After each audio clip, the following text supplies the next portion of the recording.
Morning, Hope Community Church. There's a lot of things in life that are overrated, and hope is not one of them. Hope is something that people are desperately looking for. And the question is, are we hoping in the right things? Is our focus correct? There's a passage in Acts chapter 2. Peter is speaking before people right after Jesus has been resurrected. Acts 2:22, Men of Israel, hear these words. Jesus of Nazareth, a man attested to you by God with mighty works and wonders and signs that God did through him in your midst. As you yourselves know, this Jesus was delivered up according to the definite plan and foreknowledge of God. You crucified him and killed him by the hands of lawless men. God raised him up, loosing the pangs of death, because it was not possible for him to be held by it. For David says concerning him, I saw the Lord always before me. He is at my right hand, that I might not be shaken.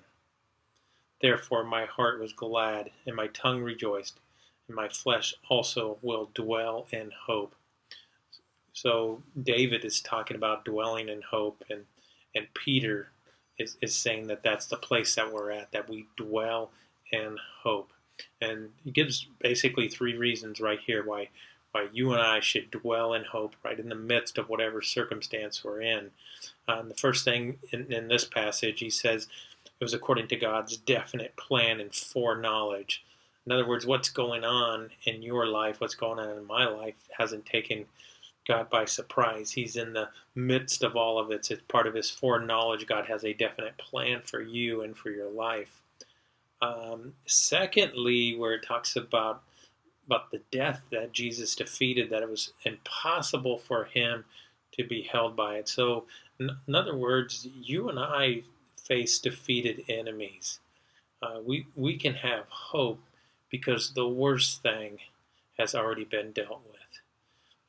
Death did not have the final answer. God did, and God still does in your life. Nothing has the final answer but God.